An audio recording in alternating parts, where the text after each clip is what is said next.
नमस्कार दोस्तों, स्वागत है आप सभी का आपके अपने यूट्यूब चैनल इंस्टेंट रिएक्शन में। तो दोस्तों, आज हम बात करने वाले हैं मोदी जी द्वारा जो है वो तीसरी बार प्रधानमंत्री बनने वाले हैं। आपको पता ही होगा कि अभी एनडीए को जो है वो चुनाव में 292 सीटें मिली है और अकेले बीजेपी को जो है वो 240 सीटें मिली है। तो बीजेपी जो है वो भारत की सबसे बड़ी पार्टी जो है वो बनकर आई है। और इसके बाद जो है वो प्रधानमंत्री जी ने राष्ट्रपति द्रौपदी मुर्मू को जो है वो अपने दूसरे टर्म का इस्तीफा जो है वो सौंप दिया है। और अभी भी वो केयर टेकर प्रधानमंत्री तो बने हुए हैं और बताया जा रहा है कि वो 8 जून को अपने तीसरे टर्म के लिए जो है वो शपथ लेने वाले हैं। तो दोस्तों, आज इस वीडियो में हम बात करने वाले हैं उनके सामने तीसरे कार्यकाल में क्या क्या चुनौतियां रहने वाली है और क्या क्या अवसर रहने वाले हैं। तो दोस्तों, चुनौतियों की बात करें तो इस बार जो है वो बीजेपी को स्पष्ट बहुमत जो है वो नहीं मिला है। बीजेपी को इस बार जो है वो गठबंधन की सरकार चलानी पड़ेगी। पिछले 2 टर्म में जो है वो बीजेपी को स्पष्ट बहुमत था, तो उन्होंने जो बोल्ड डिसीजन है वो बहुत ही कड़े फैसले जो है अपने दम पर उन्होंने लिए हैं। उन्हें सरकार गिरने का जो है वो डर नहीं था, तो उन्होंने यूसीसी, सीएए और पीओके पर भी खुलकर उन्होंने बात की थी। तो अब की बार जो है वो मुस्लिम आरक्षण और ऐसे मुद्दों को जो है वो बीजेपी छूने से बचेगी, क्योंकि इस बार उन्हें जो है वो नीतीश कुमार की जेडीयू और चंद्रबाबू नायडू की टीडीपी पार्टी को जो है वो साथ लेकर चलना है। और ये पार्टियां जो है वो अगर बीजेपी इनकी लाइन से हटकर चलती है तो ये अपना समर्थन जो है वो वापस लेने में देर नहीं करेंगे, क्योंकि मार्केट में तो ये मीम वायरल ही हो रहा है कि नीतीश सबके है। और नीतीश कुमार जब दिल्ली जा रहे थे तो वो तेजस्वी यादव के साथ ही प्लेन में बैठकर गए थे, तो तभी मामला गर्मा गया था कि नीतीश कुमार जो है वो वापस पलट सकते हैं। तो दोस्तों, अब बात करते हैं इस चुनाव में कुछ हॉट सीट रही सीटों की। तो दोस्तों, 2 सीटें तो पंजाब की है। एक सीट है खडूर साहिब, जहाँ से खालिस्तानी सपोर्टर अमृतपाल जो है वो चुनाव जीता है, जो कि अभी जेल में बंद है, उस पर एनएसए लगा हुआ है।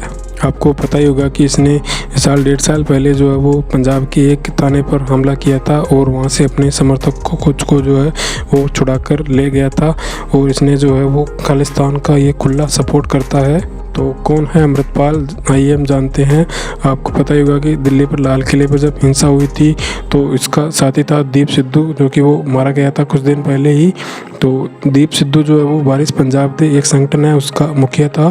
तो अमृतपाल पहले जो है वो दुबई में ट्रक ड्राइवर था। तो दीप सिद्धू के मारे जाने के बाद जो ये जो है यहाँ पर आया और वारिस पंजाब दे संगठन का जो है वो मुखिया बना और उसकी कमान संभाली।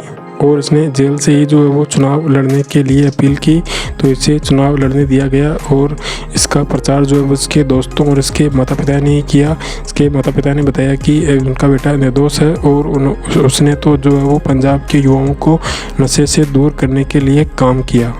तो दोस्तों, खालिस्तानी समर्थक अमृतपाल जो है वो चुनाव जीत चुका है और ये संसद में शपथ भी हो सकता है कि शपथ ले, क्योंकि ये अभी आरोपी ही है, इस पर आरोप जो है वो सिद्ध नहीं हुए हैं, तो हो सकता है कि ये शपथ ले। अब दूसरी सीट की बात करते हैं। दूसरी सीट है फरीदकोट। फरीदकोट से जो है वो सरबजीत सिंह खालसा ने चुनाव जीता है। इसके पिता ने जो है वो इंदिरा गांधी की गोली मारकर हत्या की थी, तो ये भी खालिस्तान का जो है वो खुला समर्थन करता है।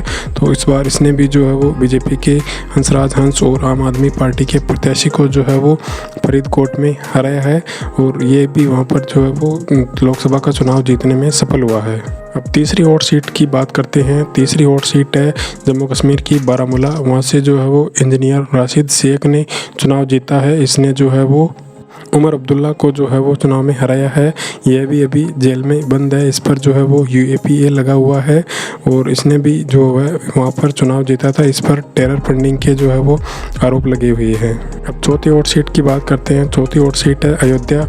तो दोस्तों, आपको पता ही होगा कि यूपी में इस बार बीजेपी का जो हाल हुआ है, वहाँ पर बीजेपी को जो है वो समाजवादी पार्टी से भी कम सीटें मिली है। तो अयोध्या में तो बीजेपी ने भगवान राम का जो है मंदिर भी बनवाया था, तो वहाँ पर बीजेपी कैसे हारी, आइए इस पर चर्चा करते हैं। तो अयोध्या से बीजेपी ने टिकट दिया था लल्लू सिंह को, जो कि उन्होंने बोला भी था कि यदि 400 सीटें आई तो हम संविधान में संशोधन कर देंगे। और अयोध्या में जब राम मंदिर बन रहा था तो वहाँ के स्थानीय निवासियों की दुकानें और सड़कों का चौड़ाकरण हुआ था, तो उनकी दुकानें जो है वो वहाँ पर तोड़ी गई और उन्हें जो है वो उचित मुआवजा नहीं दिया गया। इससे भी जो है वो लोगों में रोष था। और अवधेश प्रसाद जो कि एसपी के टिकट पर वहाँ पर चुनाव लड़े थे, उनको जो है वो एससी से आते हैं और इनको जो है वो एससी के वोटों का और सभी का जो है वो बहुत ज़्यादा वोट इनको जो है वो देखने को मिले और ये यहाँ पर जो है वो जीत कर आए। इस बार जो है वो प्रधानमंत्री मोदी की जीत का अंतर भी बहुत कम हो गया है। मोदी जी अभी जो है वो 1.5 लाख वोटों से ही चुनाव जीते हैं। पिछली बार इनकी जीत का अंतराल जो है वो 4.5 से 5 लाख वोट का था, जो कि इस बार कम हुआ है। तो इस बार जो है वो एंटी इनकम्बेंसी जो है वो देखने को मिली है। और बीजेपी पर एक आरोप ये भी लगता है कि सीएम योगी ने जो 35 कैंडिडेट के नाम दिए थे उनमें से सिर्फ 1-2 को ही टिकट दिया गया, बाकी को टिकट नहीं दिया गया। इसलिए भी जो है वो बीजेपी को यूपी में हार का सामना करना पड़ा। और जेपी नड्डा द्वारा यह स्पष्ट तौर पर कहा गया कि अब उनकी पार्टी को जो है वो आरएसएस की ज़रूरत नहीं है, बीजेपी एक बड़ी पार्टी है। इसके लिए भी जो है वो लोगों ने बीजेपी को वोट नहीं दिया, तो बीजेपी को जो है वो स्पष्ट तौर पर बहुमत जो है वो देखने को नहीं मिला। तो ये चल रहा है दोस्तों मामला। अब देखते हैं कि किस पार्टी की सरकार बनती है और कौन सी पार्टी जो है वो विपक्ष में बैठती है। आपको बता दें कि टीडीपी को जो है वो 16 सीटें मिली है और टीडीपी ने 4 सीट के बदले 1 मंत्रालय मांगा है और स्पीकर का पद भी मांगा है। इन्होंने मंत्रालय की लिस्ट जो है वो बीजेपी के सामने जो है वो रखती है।